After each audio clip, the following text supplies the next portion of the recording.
बुद्ध के संग सबके लिए खुले रहते थे। सब उनके शिष्य बनना चाहते थे। कुछ लोगों को बुद्ध सीधे अपने संघ में शामिल कर लेते थे, तो कुछ को कहते थे तुम एक दिन रात के लिए शमशान में जाकर रहो। इसी प्रकार एक व्यक्ति बुद्ध के पास आया और कहा, मुझे अपना शिष्य बनाए। बुद्ध ने उस व्यक्ति से कहा, तुम्हें मेरा शिष्य बनने के लिए एक दिन पूरा शमशान में बिताना होगा और तुम वहां जो भी सीखोगे मुझे आकर बताना होगा। उसके बाद ही तुम संघ में शामिल हो पाओगे। वो व्यक्ति ये सुन घबरा गया। उसने बुद्ध से कहा, दिन में तो ठीक है, लेकिन रात में शमशान में रहना खतरनाक है। बुद्ध ने कहा, कैसा खतरा? व्यक्ति ने कहा, वहां भूत प्रेत होंगे, वो मुझे पकड़ लेंगे।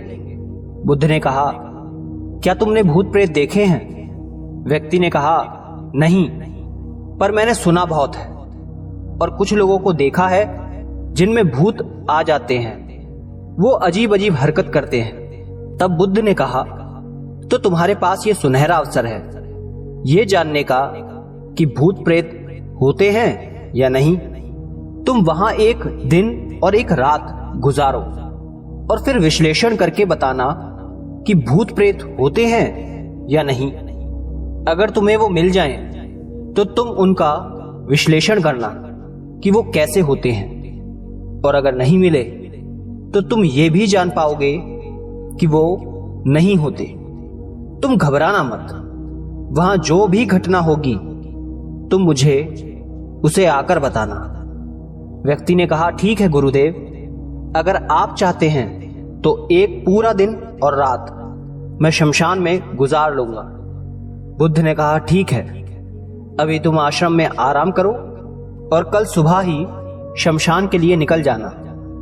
बुद्ध ने अपने 4 शिष्यों को कहा कि वो व्यक्ति कल शमशान जाएगा, तुम उसके पीछे जाना और उस पर नजर रखना, उसका ध्यान रखना, पर याद रहे उसे ये बात पता ना चले कि तुम उसके पीछे गए हो। अगले दिन वो व्यक्ति बुद्ध के पास गया और बोला, जैसा आपने कहा था मैं शमशान के लिए निकल रहा हूं। बुद्ध ने उस व्यक्ति से कहा, ठीक है, अब तुम जा सकते हो। वो व्यक्ति शमशान गया। अगले दिन वो व्यक्ति बुद्ध के पास आया। बुद्ध उसे देख मुस्कुराए और बोले कि तुमने एक पूरा दिन पूरी रात वहां गुजारी, तुमने क्या देखा और सीखा? व्यक्ति ने कहा, मैं वहां सुबह सुबह गया। कुछ देर बाद मैंने देखा कि कुछ लोग एक अर्थी लेकर आ रहे हैं। कुछ लोग सामान्य थे तो कुछ लोग बेहद खुश थे।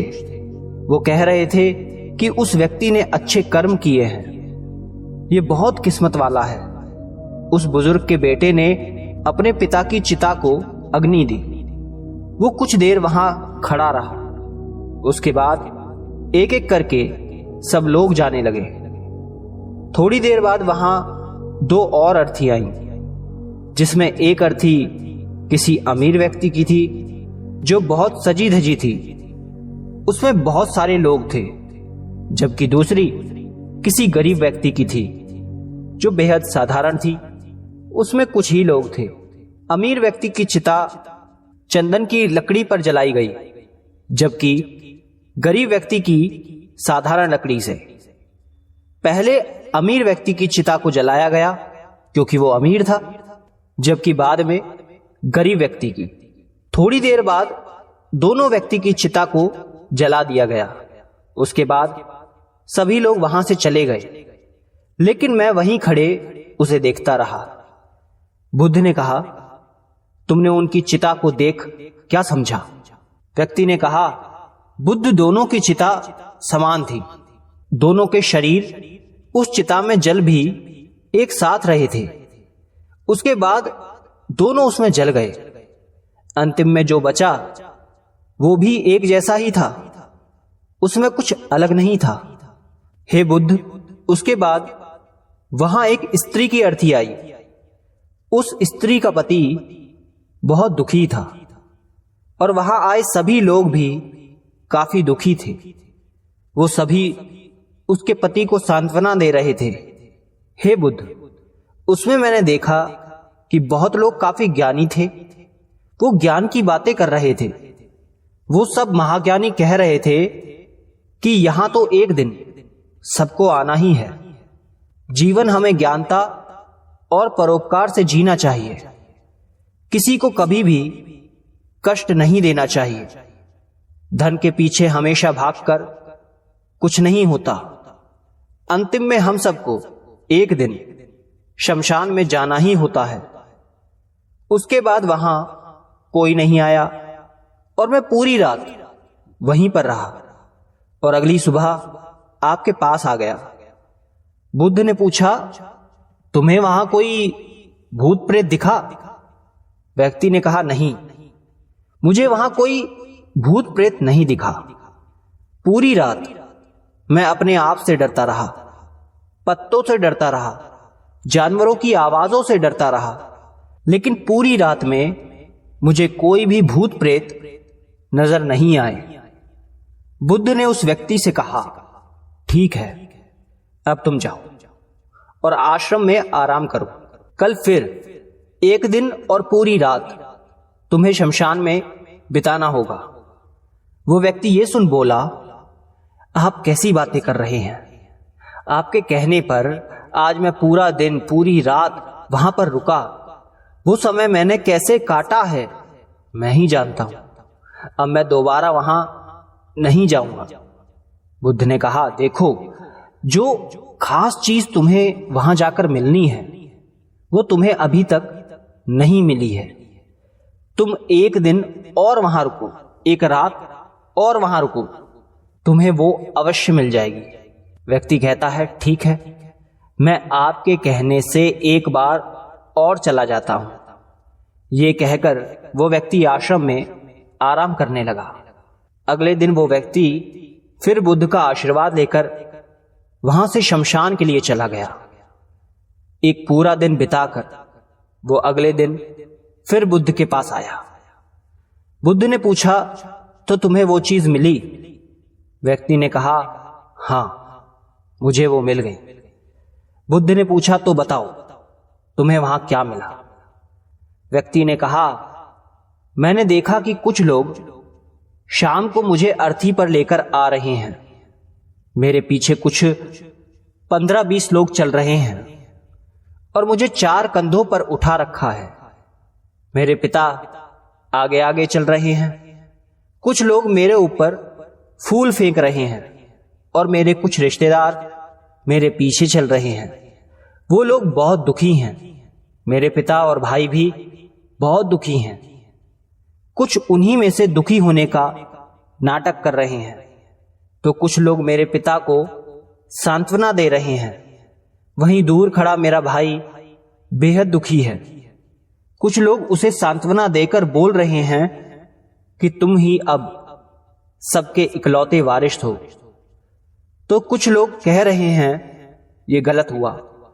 वो लड़का तो अभी जवान था, अभी तो उसने कुछ देखा भी नहीं था और उसके साथ ऐसी घटना हो गई। तभी मुझे अर्थी पर लिटा दिया गया और सारा क्रियाक्रम किया जाने लगा। मैं ये सब अर्थी पर लेटे देख रहा था। मैंने उस अर्थी से उठना चाहा, लेकिन मैं उठ नहीं सका। मैं सांस लेना चाहता था, लेकिन सांस नहीं ले पा रहा था, क्योंकि मेरे अंदर सांस नहीं थी। मैं अपने पिता को गले लगाना चाहता था, लेकिन मैं उठ नहीं सकता था। मैं अपने भाई को गले लगाना चाहता था, उसे कहना चाहता था कि तुम माता पिता का ध्यान रखना, लेकिन मैं बस लेटा देख रहा था, कुछ कर नहीं सकता था। उसके बाद मेरी चिता पर लकड़ियां सजाई जा रही थी। मेरा मुंह भी ढक दिया गया। मुझे अब उस चादर के पार कुछ नहीं दिखाई दे रहा। फिर उसके बाद मुझे गर्मी महसूस होने लगी। फिर मैंने देखा कि मुझे जलाया जा रहा है। मेरे हाथ पैर जलने लगे, मेरी हड्डियां, खाल सब जलने लगी। धीरे धीरे अग्नि और ज्यादा बढ़ गई थी। मैं वहां से उठना चाहता था, मेरा दम घुट रहा था, मैं सांस लेना चाहता था, लेकिन मैं ऐसा कुछ नहीं कर पा रहा था। मैं उस अग्नि में पूरी तरह खो गया। मैं पूरी रात खुद को ऐसे ही जलता देखता रहा। मैंने देखा कि अंतिम रूप से मेरे पास केवल मेरी राख ही बची हुई है। उस पूरी रात ना तो मैं डरा, ना ही मुझे डर का एहसास हुआ। पता नहीं कहां मैं पूरी रात खोया हुआ था। और सुबह होते ही मैं आपके पास आ गया। बुद्ध मुस्कुराए और बोले कि अब तुम संघ में शामिल हो सकते हो, और वास्तव में ध्यान और ज्ञान होने के लिए ध्यान का बीज अंदर होना बहुत जरूरी है। वो बीज तुम्हें वहां कल रात मिला, जब तुमने जाना कि वहां सब कुछ नश्वर है। इस दुनिया में सभी व्यक्ति शमशान में जाने के बाद ये तो देख लेते हैं कि सभी को वहां जाना है, लेकिन जैसे ही वहां से बाहर निकलते हैं वो ये सब भूल जाते हैं और फिर अपनी जिंदगी वैसे ही जीते हैं, वैसे ही कर्म करते हैं, वैसे ही अधर्म करते हैं, वैसे ही लालच करते हैं और वैसे ही क्रूरता दिखाते हैं। और जैसे ही शमशान में जाते हैं सब धार्मिक हो जाते हैं। पहली बार जब तुम शमशान में गए तो तुम भी उन्हीं ज्ञानी व्यक्तियों की तरह थे, जैसे कि वहां सभी महाज्ञानी व्यक्ति आते हैं। और जैसे ही तुम दोबारा वहां गए और आज वापस आए हो तो तुम्हारे अंदर भी ज्ञान का बीज उत्पन्न हो गया है। हम तब तक जीवन को नहीं समझ सकते जब तक हम मृत्यु को नहीं जानते। जो व्यक्ति बीमार है वही स्वास्थ्य के महत्व को समझ सकता है। जो ध्यान का बीज तुमने कल रात पाया, अब उसे तुम्हें लक्ष्य बनाना है, और ऐसा विशाल लक्ष्य तुम्हारे अंदर उत्पन्न होगा जो सभी को ध्यान की छांव से परिपूर्ण करेगा। दोस्तों, आपने क्या सीखा इस कहानी से कमेंट में लिखकर जरूर बताना। धन्यवाद।